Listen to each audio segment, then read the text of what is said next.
Hola, Vardians. Let's get into the question of the day.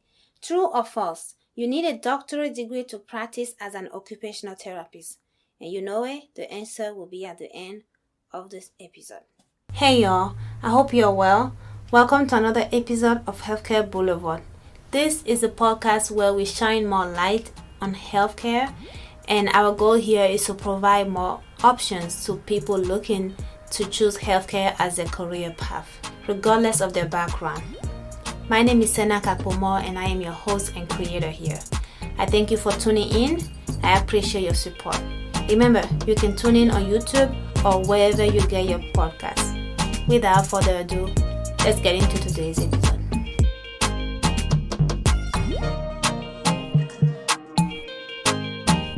Welcome back.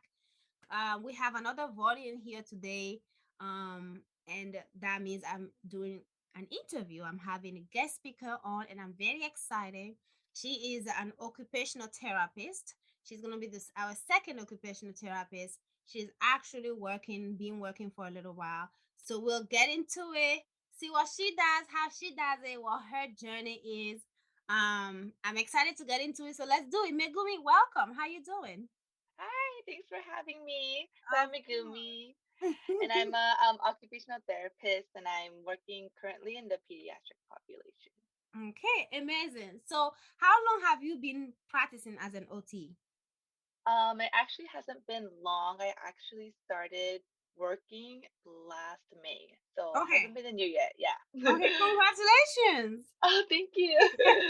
I know that whole process of any healthcare path is like a headache. So I'm very excited to see you on the other side. Yes. Finally, Has I it made been it. I know you really did. Has it been anything and everything you expected going through it when you were working towards an OT career? Kind of. I didn't know grad school would be that tough. Or Mm, actually, so I finished undergrad and then I worked full time for about 2 years. okay. But kind of like that transition going back to school full time was like extremely hard for me. Yeah. That Yeah. yeah, but everything besides that was kind of like what I expected. I knew like grad school was my priority and like Mhm. everything else kind of had to wait. So Right, right. Yeah, it's yeah. it's hard. It's hard, especially once you're making a little bit of money, you're building a little bit of life on the side, and then you're like, all right, let me do it. I gotta put into it and put everything aside and prioritize this next 2 or 3 years and just get it done, right? Yes. Yeah, yeah. No, I get that, but I'm glad you're done with it. Did you do your doctorate because I know OT have the doctorate option, or did you only do the masters right The now? masters. Right now, I only did the masters just Okay. because I wanted to start practicing as soon as possible and get experience. And then, um, like I was thinking, like maybe down the line in the future, if I can always do like a postmasters to like bridging to a doctorate. So yeah, Right. I just wanted to start working. No, I totally get that. And how did you end up in the pediatric population? What draws you to that population specifically? So I was always kind of drawn to the pediatric population. Like Mm-hmm. growing up, I was, kind of like taking care of kids. My Mm. mom loves kids. Um, and then I worked as a infant teacher. Okay. It's kind of yeah after undergraduate school. So for I was like a clinical director for infant program for those Mm-hmm. 2 years, Okay. and then I also shadowed like different populations for the hours you need for OT school. And I Right. tried everything like inpatient, outpatient, like home health, kind of like every hand therapy, every bit. But Mm. I think I'm just most passionate about pediatrics. About pediatric. Yeah. Okay. So, what your patients? What are they usually needing you for? What conditions or life events usually end them lead them to need an OT? Yeah, so I would say um s- it's a lot of different like diagnoses. Some of them are Mm-hmm. just, typical developmental delays, Mm-hmm. or some of them has diagnoses, like specific diagnoses like spina bifida, autism, Down syndrome. So some diagnoses, also just yeah, like medical conditions that, they they were in the NICU for a month, and or like 6 months, or yeah, it just depends on the kiddos. But some of the things I work on is majority play because um, play is the children's like main occupation that they do. But I Mm-hmm. also work on like feeding is a one of the most, I would say, biggest concerns for parents. Like if they're very picky eaters, or Mm-hmm. they have difficulty like swallowing, or they have oral difficulties. Mm-hmm. Yeah, it's a lot of yeah, different things. Yeah, yeah. So, are the parents coming to you directly, or is the PCP referring you to them, or what? Or maybe it's the social worker. What's usually that path like to from them getting their diagnosis to coming to you? Yeah, so usually, so some of my, I would say majority of my caseload is through regional centers, Okay. and the PCP will refer them to the regional center. So I Okay. would, most of my clients are from 0 to 3 years old, and then if they do have a diagnosis like autism, they'll come from either like private insurance or Mhm. Kaiser or Easter Seals. Okay. As we know you love kids, what are some challenges you have working with not necessarily this population, you can go into that, or just in general as an OT? Yeah, I would say one of the biggest challenges is I guess parent follow through would be, Mm, I think, one of the biggest challenges, because I can do as much as I can for, the hour that I'm with them, but right. if there's kind of like no follow through at home, it's like you will see so much more progress way faster if there's Mhm. like really good follow through. Right. Yeah. That's fair. And what's your favorite part of it? My favorite part is, I think, just the kids, and like you see their progress sometimes Mhm. week by week, which is like really fast, That's and good. then you get to experiences like a lot of firsts with the Mm, parents, mm. because yeah, you're kind of teaching the child how to do certain things, and then like during sessions it might be like their first time Wow. like walking. Yeah, so it's a lot of That's exciting. it's really rewarding. Yeah. Yeah, that's definitely exciting. So like because parents like I know parents get a big deal out of like making sure they see the children's first. So like you essentially have like a lot of children. Yes, basically, yeah, I have like 35 kids right now. That's a lot, Megumi. I know, right? Slow down. Yeah. But that's cool. So let's go a little bit into your educational journey. What did you do undergrad? Let's start there. Like, what did you do for your undergrad degree? Yeah, so for my undergrad degree, I got it in kinesiology, Okay. and yeah, I took 4 years for that, Mm-hmm. and then I took 2 years off of school just to kind of get money for grad school and get a little bit of like full-time experience before Mm-hmm. I went into masters for 2 years. Okay. And how did you hear about the profession, OT profession, and what was the decision making process for you? Yeah, so actually, before I didn't even know, when I started grad school, I didn't know what to do at all. And then my dad was like, everything is business, so go into business. Oh, And that I was sounds like like, my dad. that's right. Yeah, and then but then like I knew like business wasn't for me, but then I went into like when I was applying for undergrad as like a business major. But I was like, I'm Mhm. not gonna take business classes at all. I'm just gonna do G's the first Yeah. 2 years and kind of like try to find out what I like. Right. And then I took a bio class.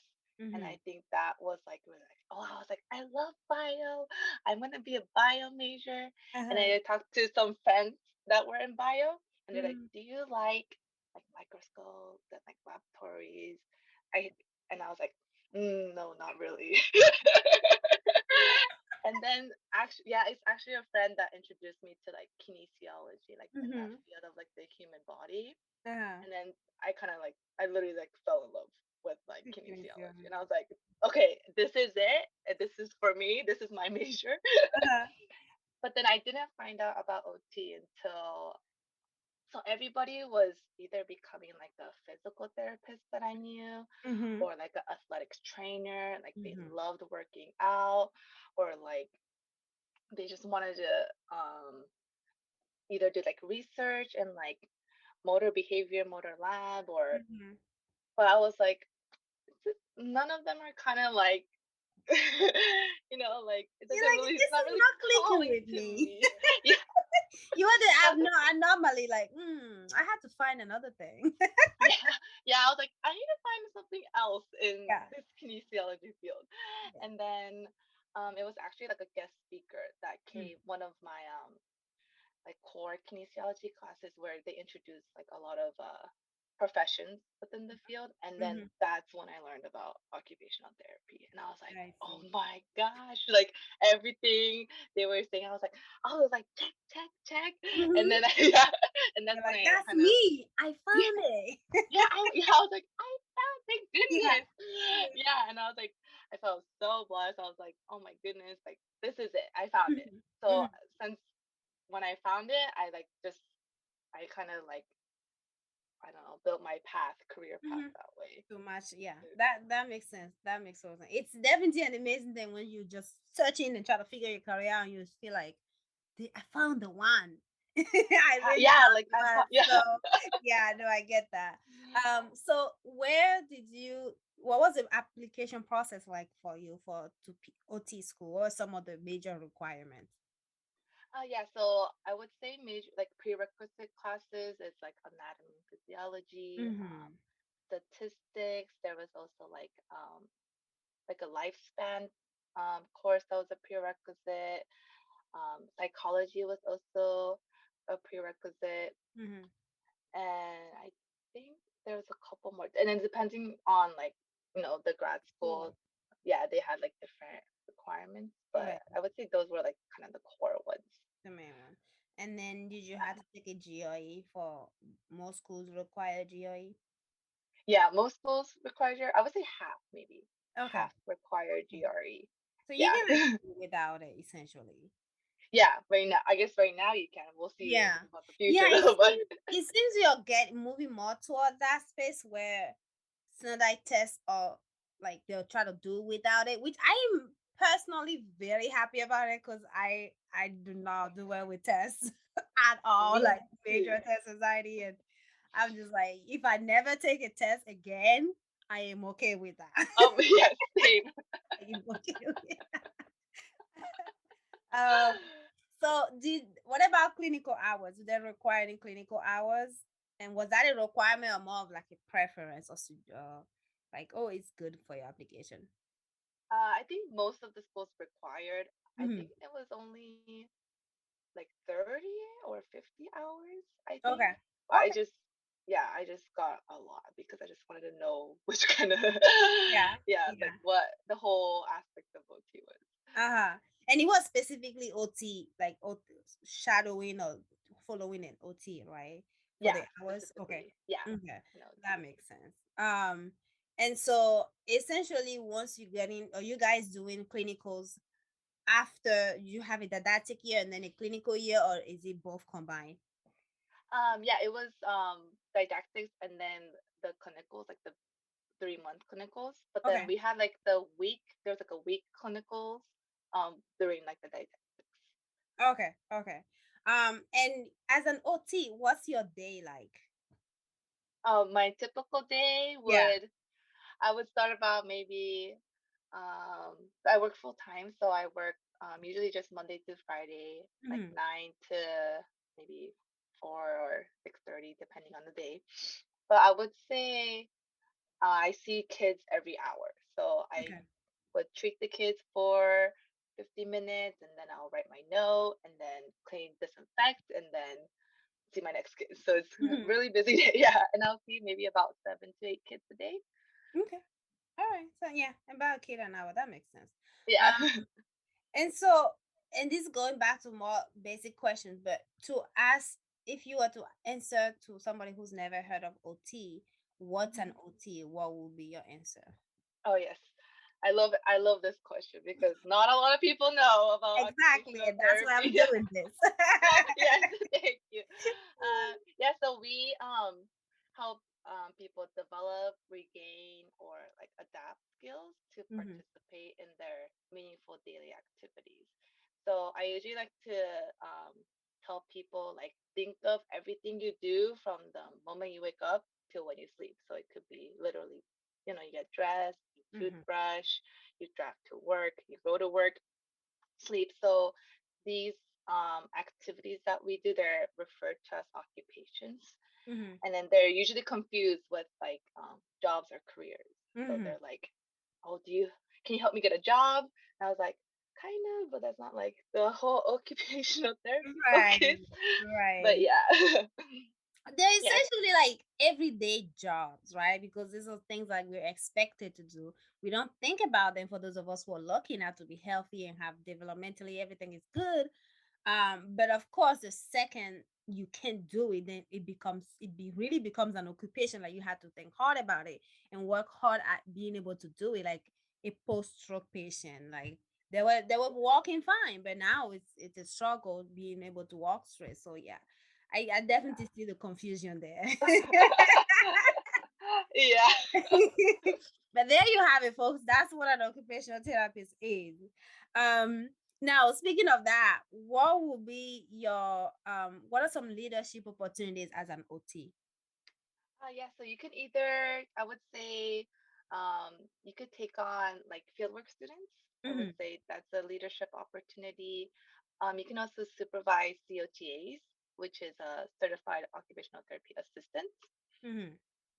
And then so you'll kind of collaborate with them and then kind of go over their caseload, and then you'll do like the evaluations for them. Okay. Or then, yeah, So are they what's the relationship between them and OTs? Uh, so they're kind of they work with like we collaborate each other. The main difference is probably just the evaluations. Okay. Okay. Yeah. I don't think I've heard of that before. What's the full title? COTAs, so it's a certified occupational therapy assistants. Oh, so like a PT and PTA and like dentist and dentist. Perfect. Yes, Gotcha. exactly like that. Yeah. Okay, okay. There's a lot more like professionals with assistant than I thought there was before.